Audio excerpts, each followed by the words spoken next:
Hi, it's Tina from Tamers, and recently I've been able to put several hundred rounds through the Axiom II red dot sight from STNGR Like Stinger. I'll talk about the specs, what I like and didn't like about it, and I'll give you video footage of the Illumination. But before we get into all of that, who is Stinger? It's technically Stinger USA. They are a family-run business out of Texas, and they are the tactical division for Stinger Industries. If you've heard of them before, it's likely been for their USA-made handguards and other accessories. Now, with the who part out of the way, let's clear up a few nuts and bolts. The first thing that everyone wants to know about the Axiom II is, where is it made? Now, unlike the USA-made handguards, the red dot sight is made in China, of course, to manufacturer specs. Let's move on.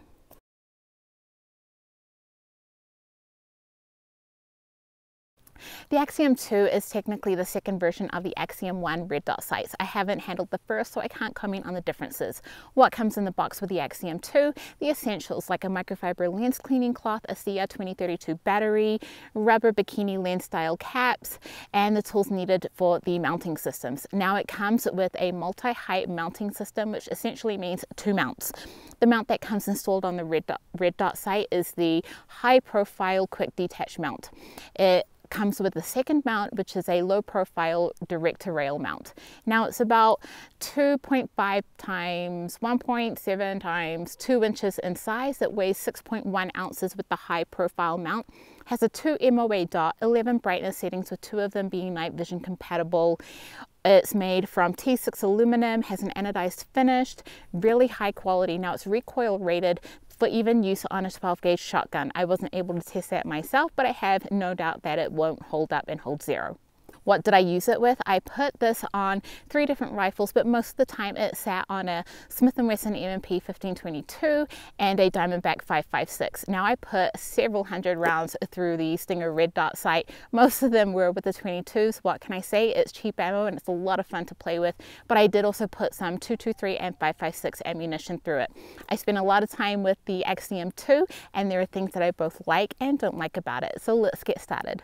To get the cons out of the way first, the Axiom II red dot sight does not have what is commonly known as shake awake or auto on, auto off. You must manually activate it and manually power it down. Now this isn't a big deal for me, but for those who need it instantly ready for use at unpredictable times, this may be a red flag.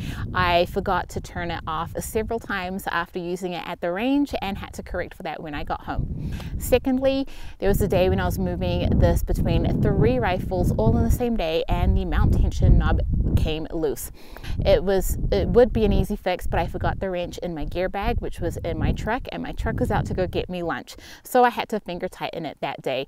All issues were quickly fixed as soon as I was able to torque that down. Now let's move on to the awesome. Red dot sights, especially reflex sights, are notorious for not being very crisp or sharp. I have to say that this is not the case with the Axiom II. I'm extremely impressed that it's about as sharp, clear, and crisp as a red dot reflex sight gets. Quality red dot technology is evident, and its 11 illumination levels back that up.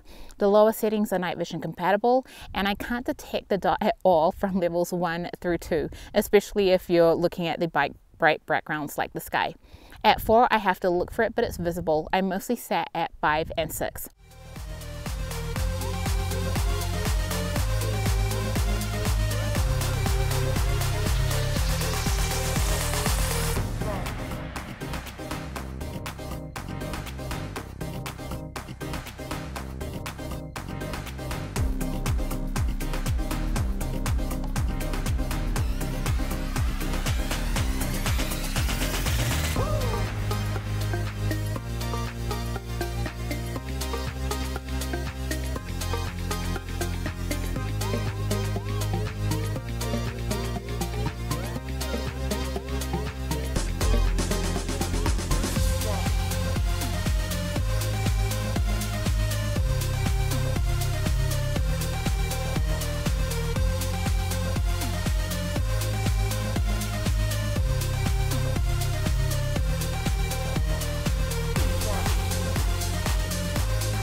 Secondly, how does it perform with a magnifier?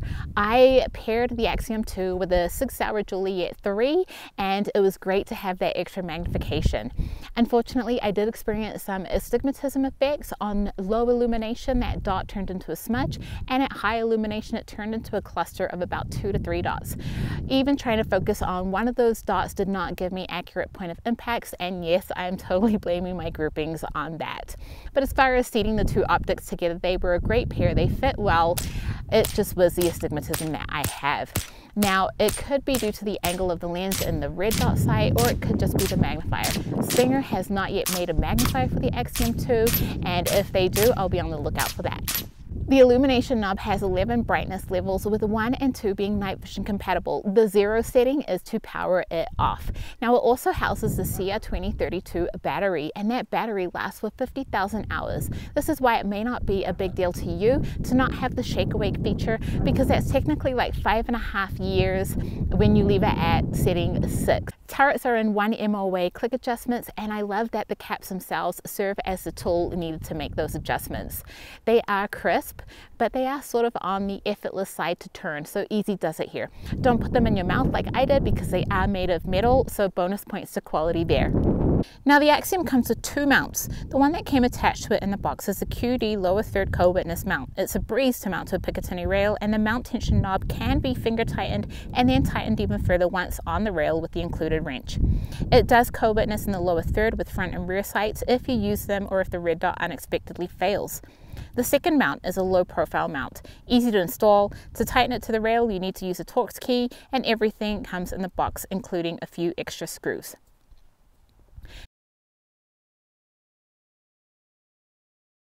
Now, is the Axiom II tough? I reckon so. I accidentally drop tested it at 4 feet, no harm done. It's completely watertight, and you can see the O-ring seal on the battery compartment knob.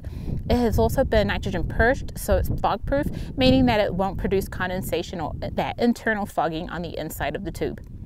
I water tested it, slapped it back on the rail, and it performs just as good as it does dry. I recommend a lens cleaning pen to keep those coated lenses clean and free of dust or fingerprints, both of which I struggle with because I'm constantly on dirt roads and have a bad habit of touching lenses. Now, how accurate is the Axiom II?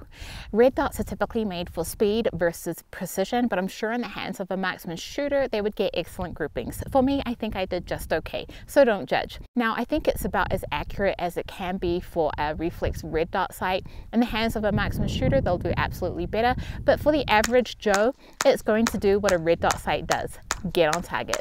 Time for the big question. Is it Target Tamers approved? You betcha. For the money, the STNGR Axiom II is certainly one of the best red dot sights available, and it has my high recommendation.